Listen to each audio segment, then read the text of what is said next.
Hey everybody, got my notes, got my coffee. Let's do this.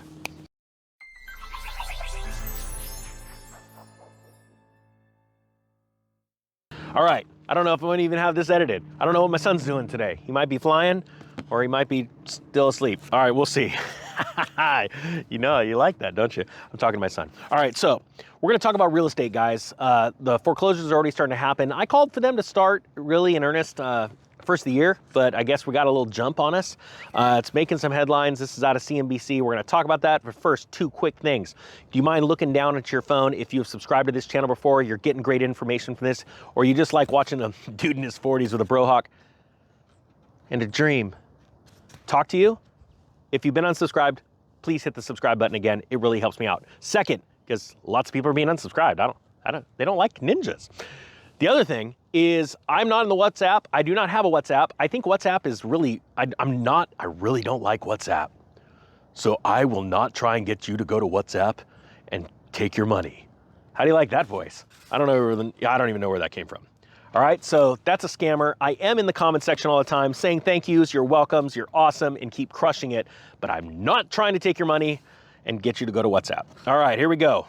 All right, guys, real estate. So we've been talking about this for a while. I told you we were gonna start seeing this coming the first of the year, the foreclosure thing, but we've honestly already starting to see prices stall and start to slip all over California. Now, I get it. There's gonna be some people that go, yeah, but Ninja, in my area, it's super hot. Okay, I don't know where you live, but I can tell you right now, I'm in one of the hottest areas in California and we're already starting to slip. And the reason why, and most people don't really realize this, they just don't get it, is it all comes down to inventory, all right? At any given time in history, throughout life, there is a certain amount of people that want to buy homes, right? And just so you know, there's not a housing crisis. I know, you know what? I'm gonna do a video about the housing crisis next.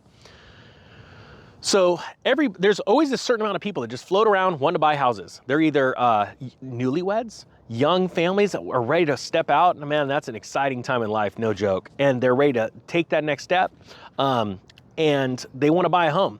And there's always a certain amount of people, always throughout the population, because a certain amount of people become that age and get married and start having kids, they want to buy homes, right?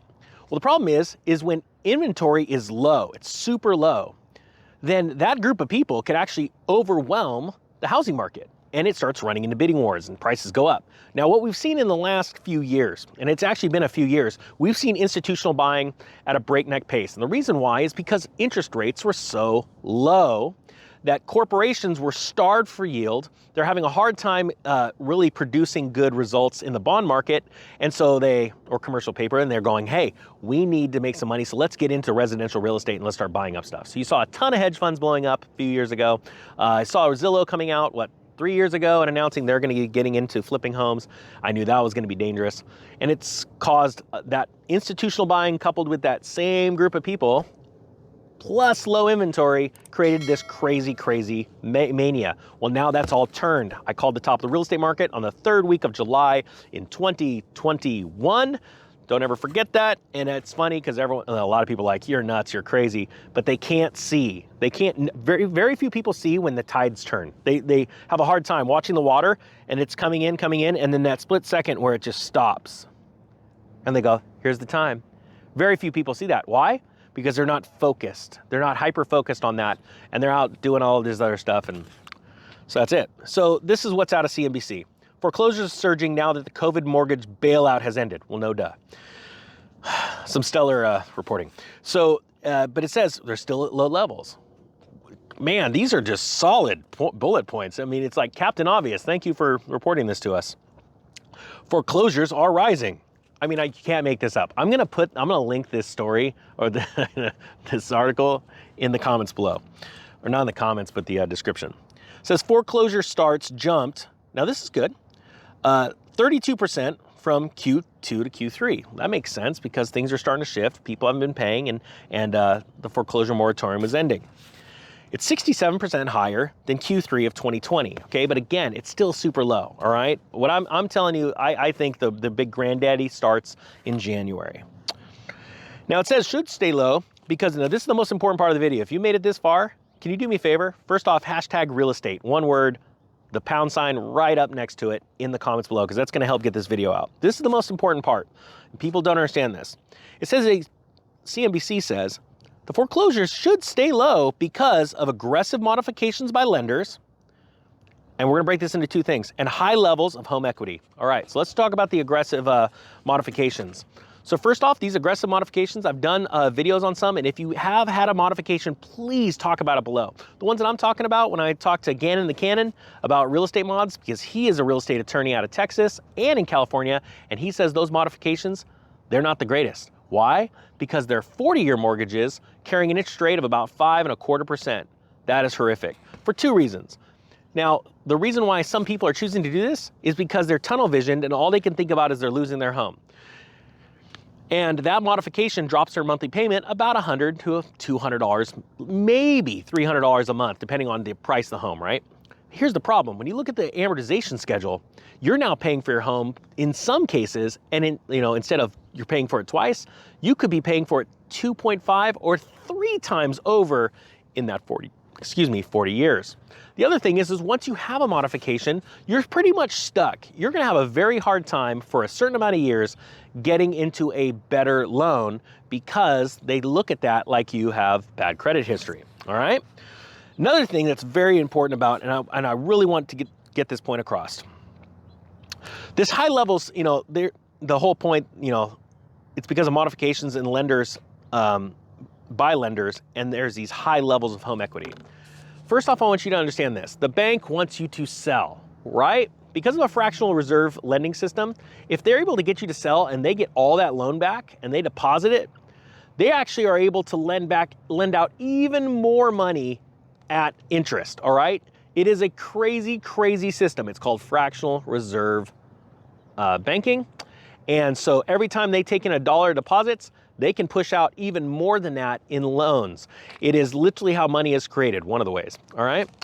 They want you to sell, all right? To them, you are already a credit risk. You decided, and this is their opinion, not yours, okay? So regardless if you lost your home, you're doing everything you can. This is the way they look at you. And we need to be very clear and precise with this.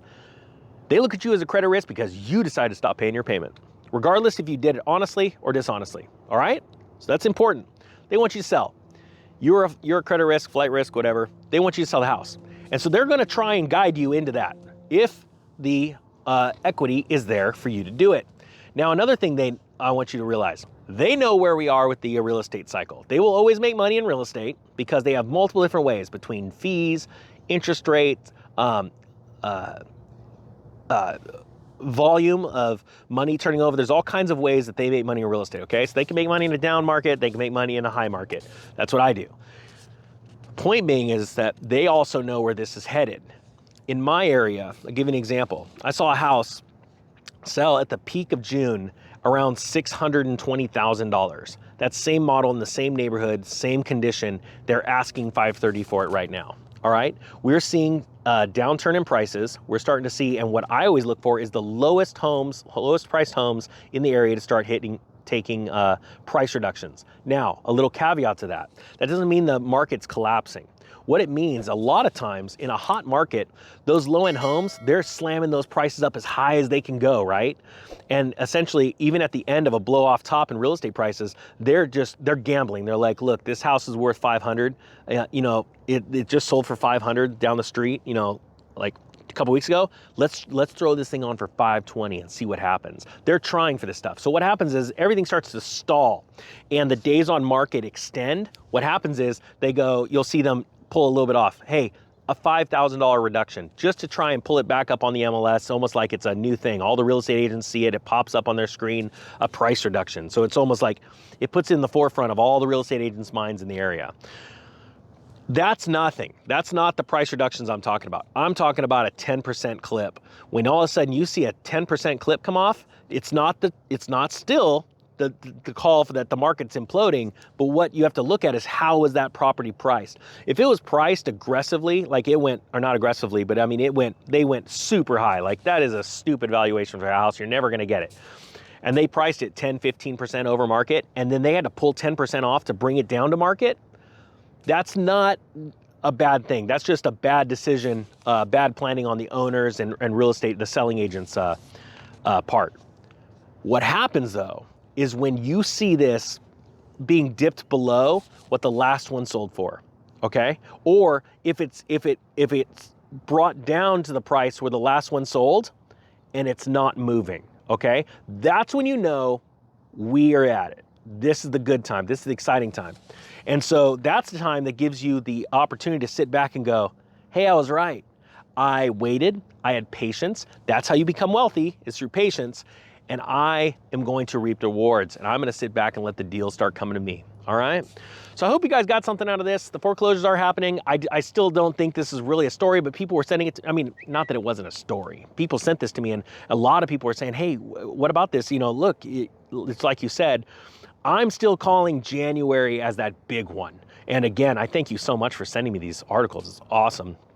It gives me a kick in the butt to get something done.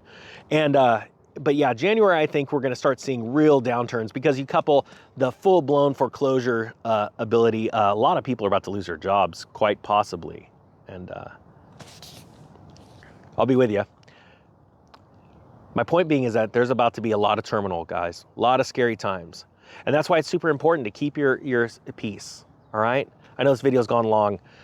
Hope you got something from this. The Economic Ninja is out.